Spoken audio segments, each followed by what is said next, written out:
बीड़ तालुका के कपिल धारवाड़ी गांव में हुए भूस्खलन प्रभावित क्षेत्र का 15 अक्टूबर को मराठा आंदोलन के नेता मनोज जरांगे पाटिल ने दौरा किया।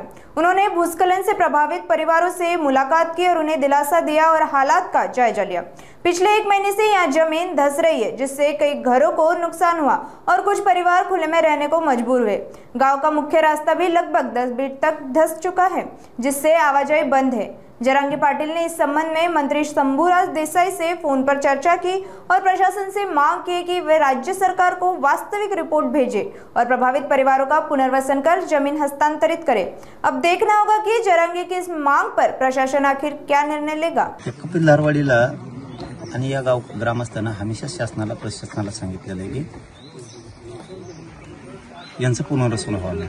माझ्या माहितीने 5-7 वर्षापासून या लोकांची मागणी आहे की आमचं पुनर्वसन करा, कारण कुटुंबाच्या जीविताला धोका आहे। इथं हे डोंगराच्या कडीला गाव आले आणि हे आता इतकं खचलंय की पहिल्यांदा बघतोय आम्ही 7 फूट खचलेलो 7 फूट खचलेले। शासनाला सुद्धा प्रशासनाला आणि शासनाला शॉट बसल खरंच जर असं माहिती प्रत्यक्ष येऊन जर बघितली तर स्थानिक प्रशासनानं योग्य अहवाल सरकारला देणं गरजेचं आहे।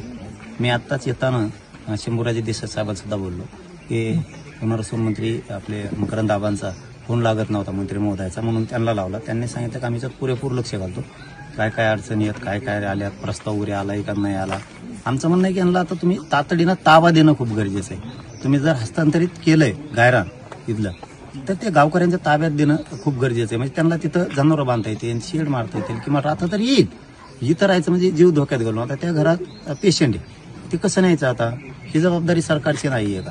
हे आम्ही कानावर टाकलंय, परंतु गावकऱ्यांना आणखीन विचारलंय आणि किंवा अडचणी असल्यास सांगा। यांचं एक शिष्टमंडळ आम्ही शंभूराजे साहेबांकडे पाठवून ते मकरंद आबाकडे पाठवतो, पुनर्वसन मंत्र्यांकडे।